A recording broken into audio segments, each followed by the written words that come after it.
Hala Kalingap Rab, pinatawag si Dara. At may pakiusap. Mapagpalang araw mga kalinga. Alam mo na ba ang latest? Tara, ating alamin. Pero bago ang lahat, pakisubscribe mo muna ang aking munting channel, pati na si Kalinga Prab at Kuya Bal Santos. Maraming salamat po. Mga Kalingap, sa araw na ito ay muli natin balikan si Dara, ang isa sa mga Kalingap Angels na talagang pioneer pero hanggang ngayon ay nanatili pa din na tinutulungan ng Kalingap. Marami na ang nagbago sa kanilang buhay. Kaunting flashback lang muna tayo mga Kalingap patungkol sa nakaraan ni Dara. Simula nang makilala si Dara ng Kalingap ay nagkaroon ng liwanag ang dating malungkot at madilim na landas na kanyang tinatahak. Si Dara ay nakilala sa pamamagitan ni Tatay Robin na isa din sa mga naging beneficiary ng Kalingap.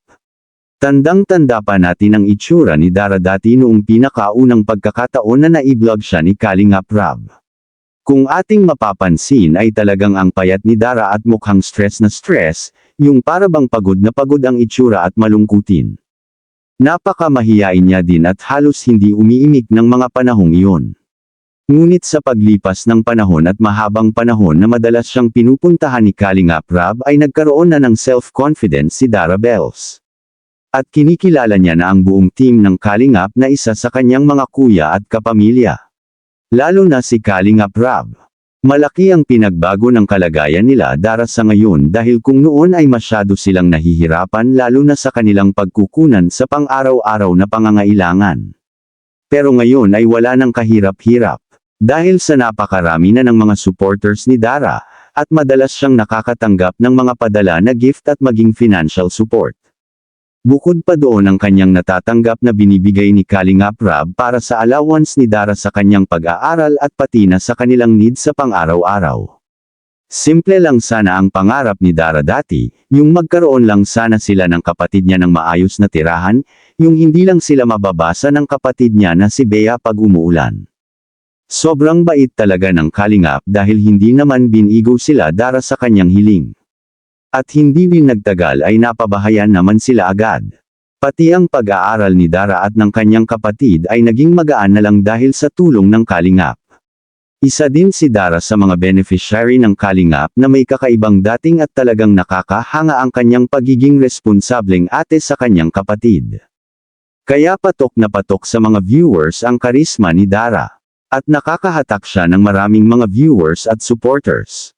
Sa ibang bahagi mga Kalingap ay pag-usapan natin ang naging panawagan ni Kalingap Rab kay Dara noong naglayeb si Kalingap Rab.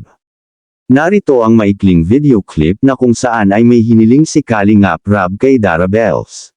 Si Dara nga po di ba? Si Dara, lalo na kung sana si Dara ngayong taon, magpapayat siya, ibalik niya yung dati niyang katawan. Para yung karisma niya is bumalik. Saka kasi yung umano sa tao yung itsura niya dati, doon na-hook sa kanya yung mga tao. Yun yung nagmagnet sa mga tao. Kaya sana ibalik ni Dara yun. Ayun pala ang nais ni Kalingap Rab mga Kalingap. Gusto niya sana na maibalik ni Dara Bells ang kanyang dating pangangatawan na kung saan ay una siyang nakilala. Na medyo payat ng kunti o slim, dahil namimiss din ni Kalingap Rab yung itsura ni Dara noong una niya itong nakilala. Sa ngayon kasi ay masyadong tumaba si Dara. Siguro ay hindi na siya nakakapag-diet.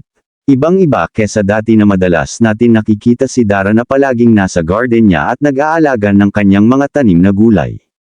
Nakakapag-ehersisyo din siya at madalas pinapawisan. Kaya wala talagang mabubuo na fat sa kanyang katawan, madalas din siya nagbubuhat ng tubig para sa kanilang panghugas. Ibang-iba sa ngayon dahil wala na siyang kahirap-hirap. Bili na lang agad ng mga makakain na gusto nila. At hindi na kailangan mapagod pa. Napansin niyo din ba ang pagtaba ni Dara mga Kalingap? Kung kayo ang tatanungin, okay lang ba kahit hindi na mag-diet si Dara o magpapayat?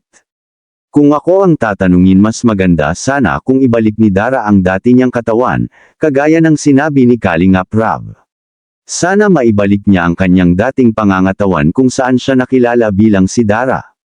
Anong masasabi mo tungkol dito mga Kalingap? I-comment mo lang sa baba ang gusto mong sabihin at ating babasahin isa-isa. Maraming salamat po, to God be the glory.